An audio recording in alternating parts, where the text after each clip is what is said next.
Hey, everybody. Welcome to episode 3 of our podcast.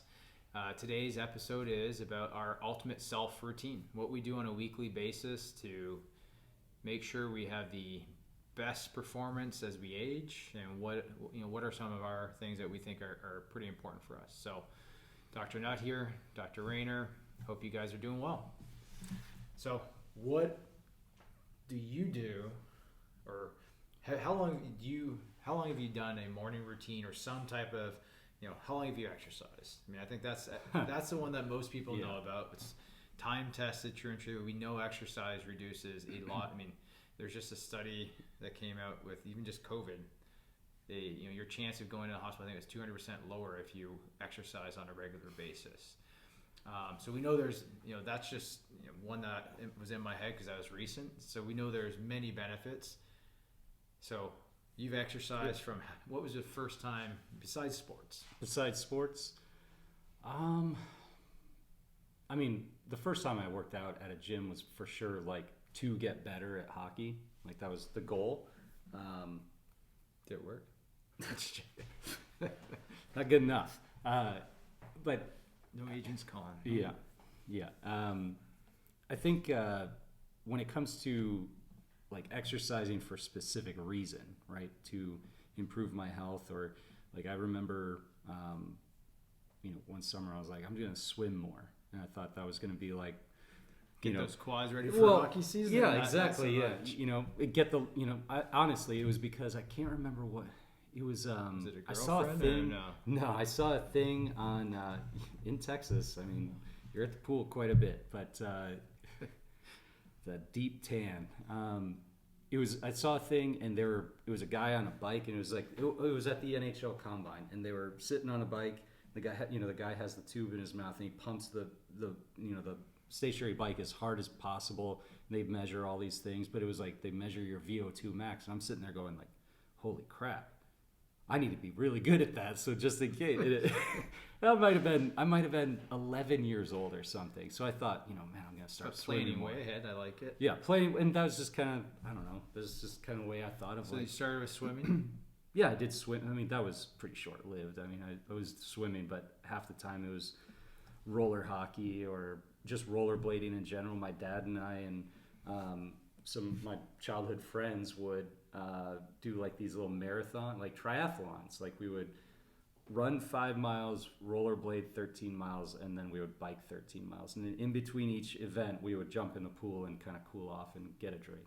And that was a fun thing that we did with my family, with my dad in particular. And that was like a...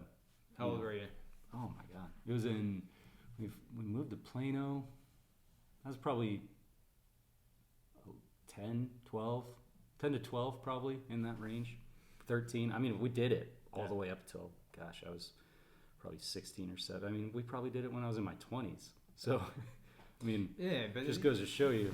I just think it's interesting because I can never picture my life without having a gym or exercise in it. Like, so important. I mean, obviously, from the time in Canada, you can't come out skating, but from it, whether it's lacrosse to skating and hockey, I mean, that's sport. There's exercise included, but I mean, even then, I might have been 7th or 8th grade, but I just remember going up with my best friend growing up, Todd.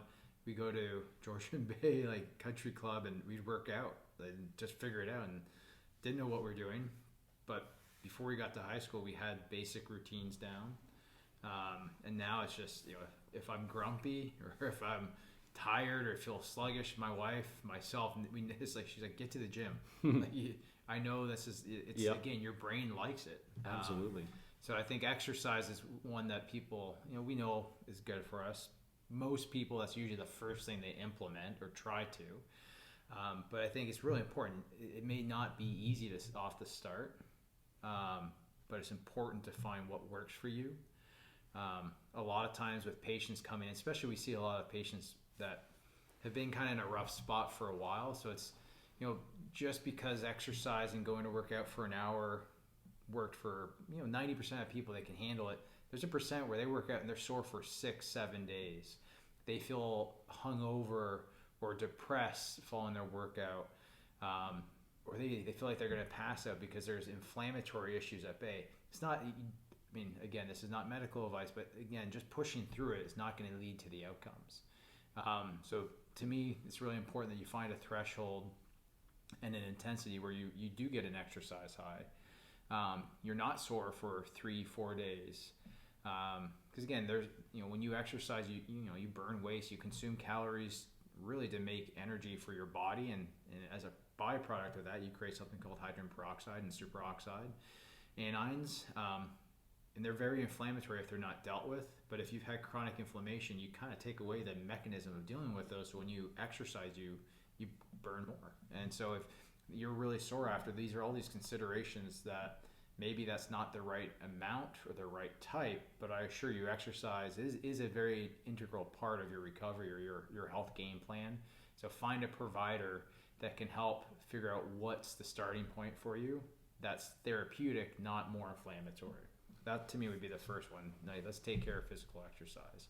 Sure. And what would you say if you were to say 3 things just off the top of your head, like 3 things that's like, if I get that way, like even if I exercise, because we've had patients and it's like some exercise, even 5 minutes of certain exercise can be too much and they'll be sore for days or be laid up or headaches or what, those more metabolic disorders that come with over exercising or any exercise in the wrong person. Yeah.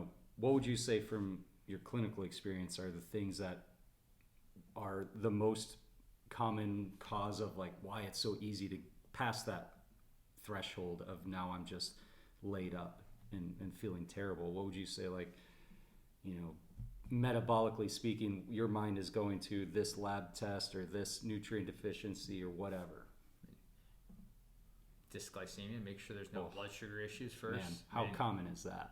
Very common. Make sure they're fasting insulin's in a nice range, not 20 when they're fasting, when it should be probably down around 5. Reminds me of our buddy who, when he was teaching a course on functional medicine, he said, if a 16-year-old girl walks into your clinic, until proven otherwise, assume they're anemic and assume they have dysglycemia. Yeah, well, and that's it. I mean, and nowadays it's not just 16-year-old girl; it's any person. Well, and people are more stressed out, more that messes with absorption, GI issues. So you start seeing nutrient assimilation. But again, autoimmunity's gone up, skyrocketed since the 90s. So there's all these things that have these chronic inflammatory issues. And again, this is why we're doing the podcast. This is the whole mission, really, of our health brand, is really to be better about not just letting these things just compound and grow at 1 to 2% of chronic disease per year.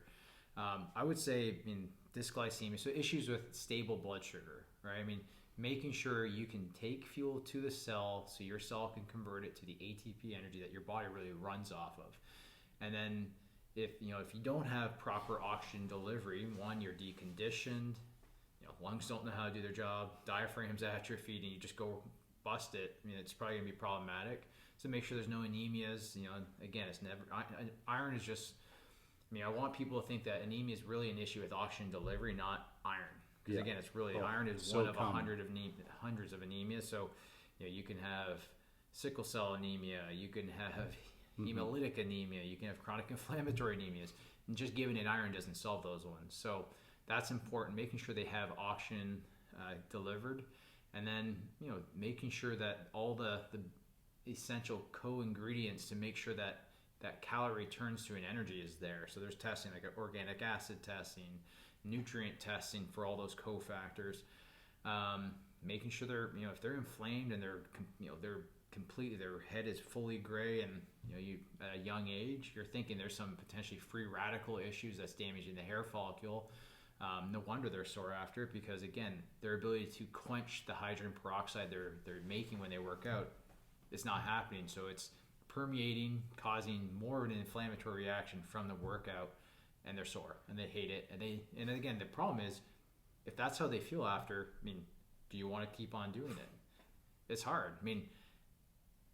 There's a type of workout soreness where you're like, yes, I crushed it. Like, those ones where you haven't first skate back, and you haven't skated all season, or first leg workout after a month off after a season, and you're like, oh, this is gonna hurt, but in a weird kind of creepy way, you're like, but you like it because you're getting back after it, building something. But then there are those ones where like they just feel sick, and that's where we can't have that, and that's where having people on your side to help understand, like you said, what potential mechanisms. We just kind of went over 3 or 4, and there can be way more than that. I mean, does that person have sleep apnea? Are there, hours of oxygen deprivation? It's not anemia, but it's still an oxygen hit to them. So there's many things that can be explored. But yeah, those would be 3. I mean, I can get all that testing on like 2 pieces of paper too, right? Oh no, you can't. I mean, well, just checking. Just again, this is going back. Just if you listened to episode 1, we have some issues with the standard routine lab tests. Should not be 1 to 2 pages of blood work. It should be whatever it takes to get the information. If that's 6 pages, if it's 8 pages, if it's different tests, if it's salivary testing, if it's genetic testing, if it's blood testing, if it's stool testing, if it's you can. There's so many things to test, and going off 2 pages, it's just our running joke of 2 pages of blood work for your annual isn't going to tell you anything more than looking at your poop floating in the morning. If I had $1 for every time somebody came into our lab and said, "Hey, look, my doctor ran a full panel on me. Here are my labs," this podcast right now would be hosted in Hawaii on a nice beach behind us. Yeah. Because that trip would be paid. It's just we hear it all the time, and every time we're like, okay, like let's see these labs. Is that it? Like, well, I had comprehensive lab work, and it's like you've had the same 2 pages ran for the last 7 years, and you feel bad for the patient because again, they're being told this, they're believing at face value because again, they trust their provider, and I mean, and in the provider sense, like that is a full panel because that's again what's going to be reimbursed. So for them, that's as far as we're going to go because, hey, if it's going to come out of pocket and it may not be covered, there's a cash expense, and that conversation just needs to be had. Hey, look, you're still feeling crummy. We probably need to dig deeper than this. Let's have this conversation. This is, that might cost $100. It might cost a couple hundred, but this is why that test is so critical because it's going to make you feel better so you're spending less down the road on trying to find solutions, really. So that's, to me, I mean, it's just, we can go down that rabbit hole for an hour and a half. So we can really get down into that. After exercise, well, what is your, like, other than working out, what is your other than lifting weights, I should say, like, what is your exercise? What's another exercise? Not just lifting weights, it's speed training. I mean, it's making my body challenged, right? I mean, kind of the purpose of it, right?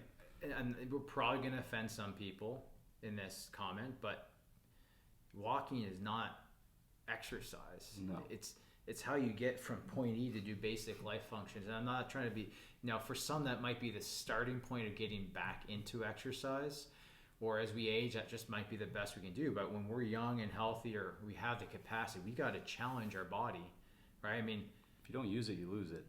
You got to create a little tissue damage to create growth, right? You got to have in life, you have failure to really have net growth. And so you got to push your muscles to failure if you want them to do what? Grow.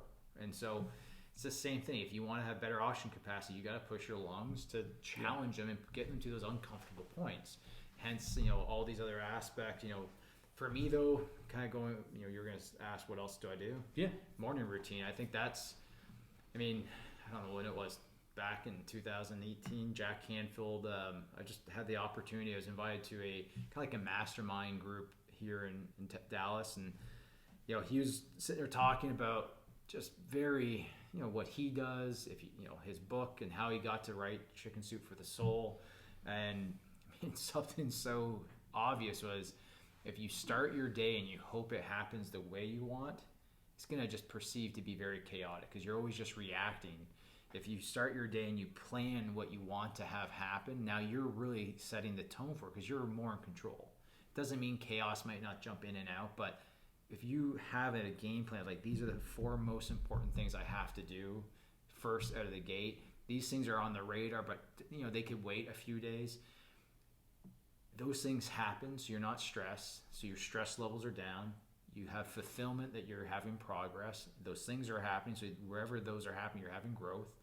And then just, you're not reactionary. You're not just having these knee-jerk reactions. Because again, if you're reactionary, you're in the stress or this reflexive mode. So I think to me, having a morning routine and starting your day off right is the most critical thing. So waking up at 4:45, sometime 4:40 to 4:45, out of bed by 4:50, 5 o'clock. Try to get anywhere from 15 to 25 minutes of meditation in, just to get my brain into the right brain waves. Think of what I want to accomplish for the day, what I want to grow for the day. Start implementing those things if I can. If they gotta wait till the office, they're still fresh on my mind. I really don't like to work out in the morning. Again, to me, it's always been like 10 a.m. and after I work, and I feel better. I have better pop in my exercise. So I will sometimes if I have the time. But to me, it's that morning meditation, setting my goals and my intention for the day. That would be the next, probably most important thing. What about you? Not to talk more about exercise, but having like a social exercise event for me is big. So it's not just like, obviously we both still play hockey, but like that is a big thing for me, is having like, yes, I'm doing something active, but there's a team environment. Yeah. There's that camaraderie. There's that, you're working together to do something, and everyone's, and it's fun, but at the same time it's competitive, and competition I really do feel like is a really important thing. And whether it's with yourself or absolutely, whether it's with yourself or against others, or against if it's whether it's office fantasy or like fantasy football or something like that, or whatever. I think roster though. Yeah, that's the hard part. But when having competition, and I'm a competitive person. I like competing with myself. I like competing with others. And if I didn't have competition, but I think some people like look at competition like, it's win and lose. Healthy. It's win lose. It's like, you're gonna lose. For me, it's competition because I know the potential to have better performance is there. Exactly. And so it's not necessarily like, I will have to win. Do I hate losing? Yes. And I especially hate losing when people don't try. Like, for me, even in playing men's league, it's one of those things where it's like, why show up if you're just going to pack it in before you ever play? I just think it's, we have such a short time on this earth. And if you're just going to go through the motions of life when it comes to, if you're playing a sport, to trying to be your best at whatever your profession is, I feel like you're robbing yourself of this potential. And I think, was it Les Brown? I don't know who said it, but like, kind of the richest place in the world is the graveyard, because so many people have these dreams that they never act on because they never push or have this competition within themselves to drive, to achieve those things. They just like, it's too hard. But to me, that's the best part about it, is when you go through, whether it's a game that's hard and you grind it out for a win, those are the best ones where you're like, the ones where you win high and you're like, it's a 9-1 like shellacking, and like, those are comfortable, but it's really the ones where you play a really good team and you bear down and you just have discipline. And again, this, we're going into this hockey metaphor, but I think this is the benefit of sports and life. It's the same at work. It's the same in business, to everything. I try to make it a part of every aspect of my life, because I know if I'm being challenged, I'm going to rise to the occasion. I'm not just going to slouch and just, I really believe if I wasn't a competitive person, I wouldn't be where I'm at. I have to have that competition. And I don't look at it as competition as, even when I'm competing head to head with something, I don't think of it as necessarily as me versus you. I think of it as like, how good can I do? And if I can get 100% of my effort out of the situation just because I know someone is trying to beat me, and even if I don't even have a chance at beating someone, it's like, so you rise up to your competition level. Exactly. And I remember doing like the and this is sports, but like in weightlifting, it was like, here's someone who's way bigger than me. I have no chance at beating this person, and it was like, how many squats can you do with, I don't even know how much weight was on the bar, but it was a team event. Everybody would go. I would purposely stay in the back and be the last person to go, because I knew it was nothing about physical. It was about mental fortitude, and I wanted that pressure of knowing, holy crap, that guy did 45. I'm gonna be here a while. Yeah, I'm gonna be here. My legs will be shaking, and I'm gonna fall over before this thing's over. And I still have hockey practice after this. Yeah. But it was one of those things. If I go first and I beat the record by 5 or 10, that's great. But if I waited to the last and I knew that guy was, if I would have stopped at 25 and he would have blown me out of the water, I would have gone like, no, I can do better than that. I love the competition aspect of life. And as soon as you get past the fear of losing, because sometimes you're going to get, a lot of times you should get beat. To be successful, people get beat all the time. Yeah, and it's getting back up. I mean, for me, even in school, I remember people like, why are you trying to like get a perfect score on a test or something? Yeah. And it wasn't that I was trying to get a perfect score. It's just, why would I accept less if I can give that performance to get that level of score? Yeah. And to me, it's like, I have a standard and I know I can achieve it. So why would I let something be acceptable underneath that? Mm-hmm. Now, if I didn't get a great score, but I gave it my all, I'm like, I'm fine. I can go to bed and I can sleep on a solid conscience. I throw all my chips on the table. Mm-hmm. But if I flop that test again, and that's where, whether it's sports, testing, business, it transcends all those things. So, I mean, talking about things that are uncomfortable, ice baths. Do you have, he'll text me. He goes into he's got a pool. It's cold here in Texas, so he'll use that as an ice bath. Cold-ish, but 50s is cold. Yeah, But when you first jump in there, what is the first initial reaction? Is it pleasant? Absolutely not. It takes your breath away. If I can tell you, like, since I've been doing like the diet that I've been doing, it hasn't been that bad. But I can tell you before that, when I was more dysglycemic, more blood sugar problems, or maybe it was just the time I was doing it. But when I jumped in, when the water wasn't that cold, it was probably in the 60s. Mm-hmm. I was getting lightheaded, heart beating fast, like absolute, breath taken away, and I'm just trying to move and shiver, and I struggled to get to 4 minutes. Mm-hmm. And it is an absolute battle to get into that pool mentally, and anyone who does them can tell you would rather do anything in the world than get in that water. And then once you get in, it's a mental battle for about 30 seconds. Yep. Breathing. That's using mental fortitude. And it's like you said earlier, like, before we started this, is like lift heavy shit. And it's like, that's a mental stuff. Whoops. That's like a mental battle of like, okay, I did X amount last time. I'm going to add 10 more. I'm going to add whatever. And this is just a different mental battle that you can't compare to, weightlifting. Right. And I mean, to me, like, I try to get one ice bath into 2 a week. I mean, I'd love to do more. Just my setup here right now at the house is, steel metal trough, put some water in it. So the summertime in Texas, it gets a little tough because, that ice lasts about 10 seconds. 10 seconds. So if summertime, I would recommend, go buy stock in ice. But it's one of those things where, again, like you get in and the temperature is probably 50 degrees outside. So probably the hose water is around 50 or a bit cooler. And then you toss a few bags of ice in there, and it was unpleasant. And I just remember sitting there like, man, this hurts my feet so much. And, again, my initial thought was like, I want to jump out. But then it's like, you know what? No, this is what the whole, part of the purpose. I mean, we'll get into the benefits of the ice bath. I think that's really kind of, what we should talk about next. But it's just letting your brain go through this alert response and then calming it back down is such a good mental exercise because again, it's corralling your emotions, you're breathing through it, and then you're like, this isn't that bad. And so I was winding out in like the first 5 seconds, my feet hurt, my legs hurt, I just felt so cold. And I just put music on, listen to it, breathe. 7 minutes go by, I get out, and then you feel great after. When you get through, the feeling afterwards such a good neurotransmitter, dopamine, serotonin rush, adrenaline rush.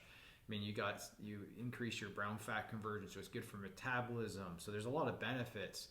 It does a lot of activation. When you challenge your body, you cause your body to go through this stress response that is short term, right? Stress is not meant to be long term. If we did this and stressed my skin for the next 12 hours, it'd probably break through and cause damage. But if we do this, we'd probably toughen up the skin, get some callus formation to make it more resilient. Same thing with pretty much everything we talk about.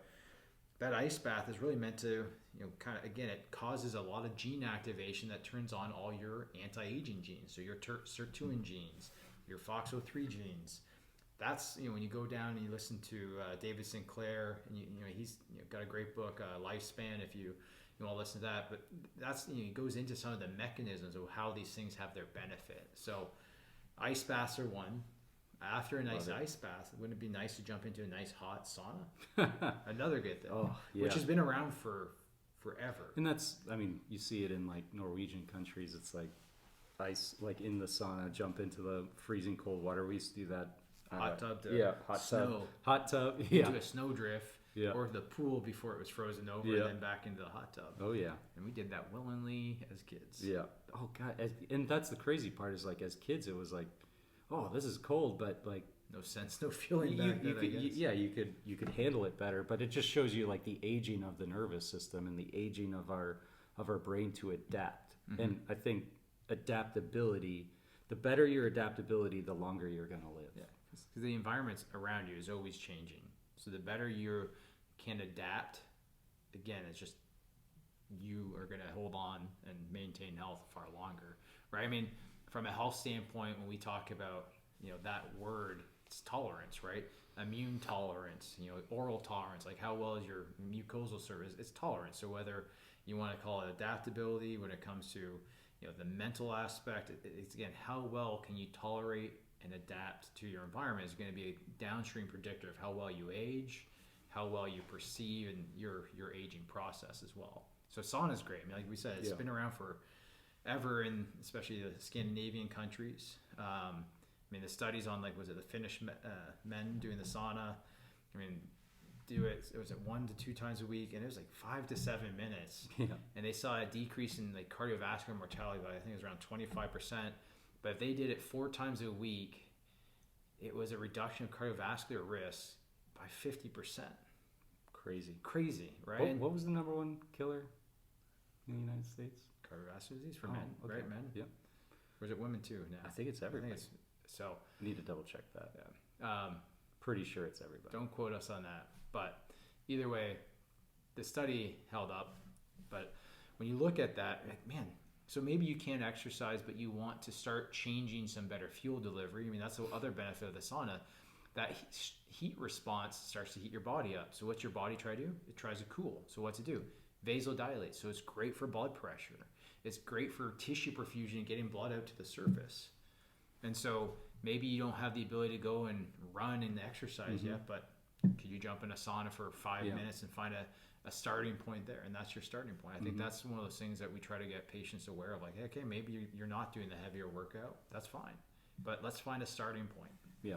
And kind of getting the brain's aspect of things like pain, autonomic aspects of body function, right? Like if I want to be able to go from sitting to standing without getting lightheaded, if I want to not have neuropathy in my hands and feet, like that adaptability, that ability to go from the ability to regulate blood flow can be affected in a lot of different ways. And I think a lot of people, especially after concussion or head injuries or developmental disorders or degenerative disorders, can get a lot of benefit from challenging their body to do things automatically a little bit more drastically. So, if I sit in a house that's 70 degrees, I'm going to get hot. And if I do that for a really long time, think older people who don't get out very much, sit in their little home for days on end and never leave. And it's like they leave the house that's 70 degrees, 74 degrees. Whoa, my grandma's house was at least 82 degrees. I walk into my grandparents' house. It's like pretty sure she had a floral couch, plastic wrapped, and it's 82 degrees in there. You Young and the Restless on the TV. Stick it to it and then sliding on it after you start sweating. No, but that's the thing is like, okay, so you put them 80, let's just say, maybe it's 80 degrees in there. You put them at 85 degrees and they're hot. They're uncomfortable. Yeah. You put them at 75 degrees and they're freezing. They need sweatshirts and jackets. And it's like your adaptability to your environment gets poorer and poorer if you don't challenge it. Yeah. Right? This is kind of like the Wim Hof stuff. It's like, dude swims in Antarctica with nothing on. It's like, he's just challenged it to the point of being able to handle it because it's, he didn't do that his first day. No, he didn't start that way. He didn't start that way. Well, so, kind of before we wrap up, so we've kind of talked on exercise to ice baths to saunas. I mean, again, you can have infrared saunas. You can have your typical, dry, wet saunas. Again, just that, when you get in that sauna, you're like, man, it is hot in here. I want out. But fighting through that for 5 to 7 minutes, there's benefits to chronic pain, your opioid system, and your own like endogenous pain system by fighting through that. There's just so many benefits. And again, you got to make time for yourself to do these things, because if all of a sudden Father Time shows up and you're like, man, I don't feel good, and you look back like, man, I wish I would have done it. It's like, man, it's just easier to start. And just one thing, if you guys this coming week just pick one thing, implement it, that's a win. Progress can be 1%, it can be 0.5%, and if it grows by 0.5% per week, it's still it's still progress by definition. So implement something. Exactly. There's intermittent fasting too, and it doesn't need to be time consuming. No, it doesn't have to. Something that I started doing. I started doing 100 push-ups a day. I don't know why. I literally watched this YouTube video of a guy. It was David Goggins. It was inspired by David Goggins, who's like the guy who basically set the record for most pull-ups in a 24-hour period. He was How many did he do? I don't remember what he did, but it inspired this kid. I don't know. I don't even know his name. I know his dad was he's like a big game hunter. He's like a bow hunter. He's got a TV show or YouTube channel or something. I don't know. But his dad's famous, and he seemed like a really well-educated person, a really, really driven person. And basically, he just saw David Goggins' record. He's like, I started this. He ended up beating the record. He did 1,200. I think it was 1,200 pull-ups. His goal, here just to kind of. Do you have any skin on his hand? Oh no, his hands. He started off with no gloves or anything. I was like, hindsight. That guy is gonna regret that. But he did like 1,200 pull-ups, and he only did it. He didn't go full 24 hours. He did it for 17 hours and something seconds, and he beat the record. And his goal was to just get to 1,200. And how he did it was deconstructed that goal. 1,200. How can I get to 1,200? 5 pull-ups a minute. So he literally shows up at the gym and walks over, does 5 pull-ups at 3 o'clock in the morning, drops down and walks over to the board and puts 1 mark on the whiteboard. I'll send you the video. It's great. It was only like a 20-minute little video. This kid in his 20s just did 1,200 pull-ups in 17 hours by doing 5 per minute. Sometimes the top of the mountain, whether it's health or any goal in your life, growing a business, starting something that might seem daunting, the peak of the mountain of where you want to go may seem so far away, but like again, that kid just picked what's the first step you got to take, and it's just getting up the first rock. Yeah. And basically breaking it down step by step, and you add that up and you get to the top of the mountain. I think that's the cool part. And then when it comes to health, that's what it should be. It's just implementing small steps. I think at one point he said he kind of got bored, so he started doing 10 per minute.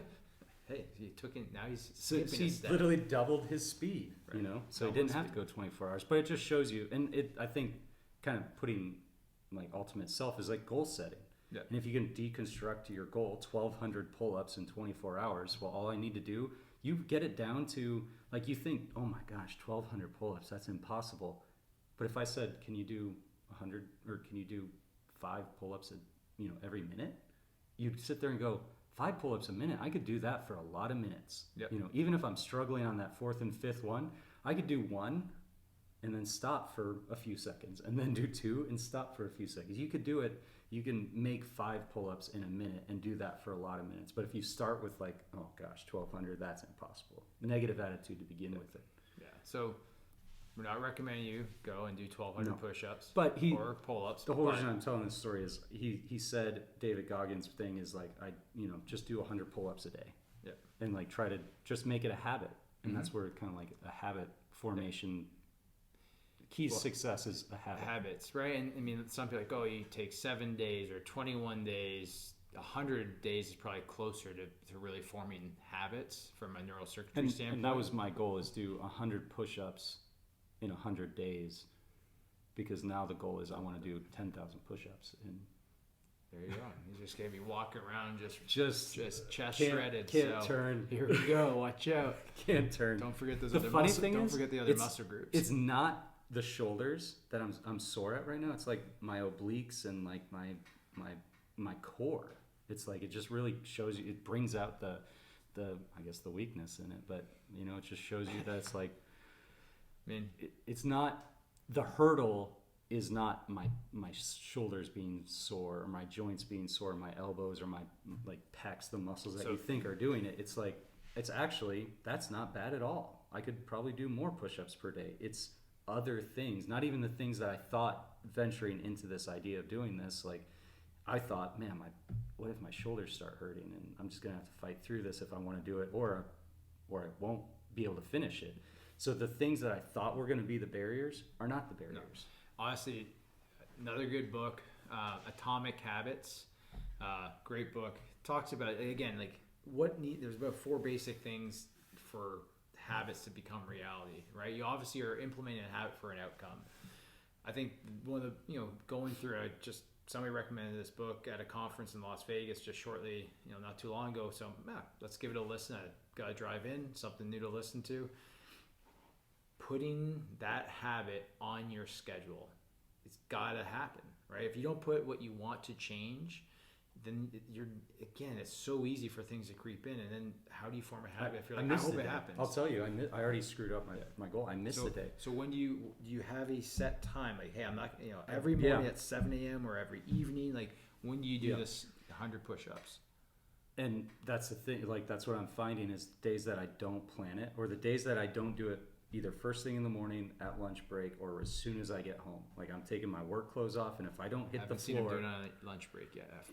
FYI. if I haven't, I'm not doing all 100. And that's the thing, I'm not trying to even do all 100. Are you doing them in once? I'm just trying to do 10 sets, 5 sets of 20. Okay. I'm just trying to pump out 20 at a time. So like I can do a set of 20 at really any time. I could drop down and pump out 20 and look at me, I'm super strong. I can do 20 in 20 seconds, but it takes less than a minute. So be very specific with it, right? I mean, this is where he kind of goes into his book. It's like, this guy had this goal to do something on his lunch break, but what he found is like it was an hour window, wasn't specific enough. And so, kind of this example is like, as soon as he shuts his laptop to go on break, he was going to do, I think it was maybe push-ups, I think it was push-ups in his office. Because what he found is if he left his office, he was less likely to do them. So again, being so specific on the time for you to succeed that it happens. Yep. And I think, again, if we can edit on that, though, I think that's the most important part. And that's the day that I missed. It was a Wednesday. Wednesdays are longer days. Yeah, real long days at the office. I had a hockey game the night before. Got home later than normal, slept in, set my alarm a little bit later than I normally, just because it's just like, okay, and it just started the day off poorly because it was like, okay, I'll do it at lunch. Nope, I was tired at lunch, and we ended up having a meeting with team members, and then afternoon, and then get absolutely brain dead at the end of the day because it's just like, wow, that was a really long day and a long night. Time to refuel. Time to go refuel. So go home, get something to eat, and then it was just like didn't even cross my mind. It literally didn't even cross my mind to do my push-ups because it hadn't been a habit yet. I haven't formed the habit correctly because the habit would be on my schedule. Right. And learning point. But listen, I'm not going to kill myself for it. I'm not going to beat myself for it. I'm not going to be down on it. I'm not going to be negative, and it's not going to keep me from not doing it. Like it's not going to keep me from doing it tomorrow. No. I said I'm going to do, Correct. So what did I do the next day? What did I do the next day? I did 150 the next day. And then I did 150 the day after that. Even if you don't punish yourself, but just immediately like, hey, I missed today, just get right back on task. Why did I fail? And figure out, have some retrospection, like why did that get missed or what? Anything in life, you have to have that perspective. So key to success is analyzing your failure. Why do I eat? Why does that person eat the food that they know makes them feel crummy? And again, it's just you ate it, you feel crummy. You did this or you didn't do this. Again, you can't beat yourself up over doing it. It's having a game plan to minimize those mistakes. So, we're getting close to the end of this time. I hope you guys enjoyed our episode. Again, if you have any episode topics you'd like us to dive into, please comment, message us. You can email us, subscribe, share our podcast. We're here to have this mission to help you be healthier, have better financial success through health, as well as be your best version of yourself, I challenge you to pick one thing this week that you've been wanting to do, form a habit, and just have a game plan so specific on your schedule. You know where it's going to happen every day, so it happens. And your family or your people around you know that, hey, this is sacred time because you're doing something that's good for you. And let us know what it is. We'd love to hear it. If you want our support on it, we'd be happy to root for you. Anyways, any information on this, this is not medical advice, not medical treatment by any means. If you have any medical conditions, please seek help from your medical provider. And again, thank you for listening. Episode 4 coming up next week. Look forward to it. Take care, everybody. All right, bye-bye.